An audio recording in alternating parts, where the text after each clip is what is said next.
Weather Authority forecast with Chief Meteorologist Dan Scoff, certified most accurate by WeatherRate.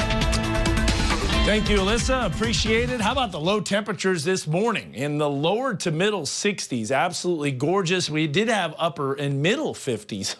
Harrison and Mountain Home. Now, that is a little below where we should be, but Northwest Arkansas didn't have any locations that got down into the 50s. And tonight, I don't think that happens either. A little bit of a breeze picking up, moisture and humidity starting to increase.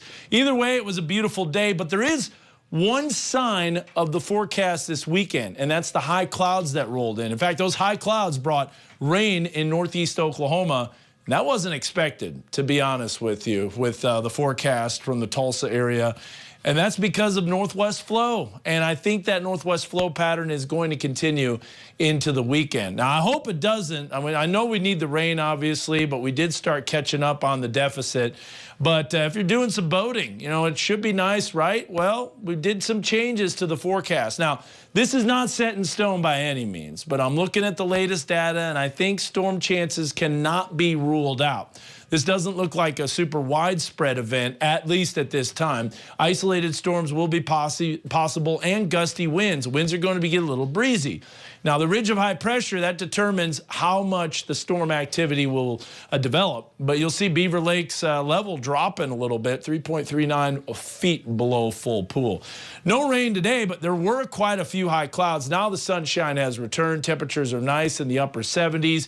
You'll notice here from our Gaither Mountain Weather Bug Network camera, there's all those high clouds, and they were moving in from the northwest. So let's get to the meat of the forecast here as we look at the two-day forecast timeline. Upper 80s, tomorrow looks dry, but look at the rain chances starting to bump up late morning and into the afternoon. And that's because of that northwest flow weather pattern, and I'll show you the reasoning behind it. Lower to middle 90s in the River Valley. So yes, it's hot. This is where the ridge is. We're on the northeastern periphery of this ridge, which is why you see all these complexes of storms developing. Now, some models are saying that ridge is going to build overhead and the storms are going to be way east of us, and that's still a possibility. But it doesn't look like it's building in as fast as everything shows.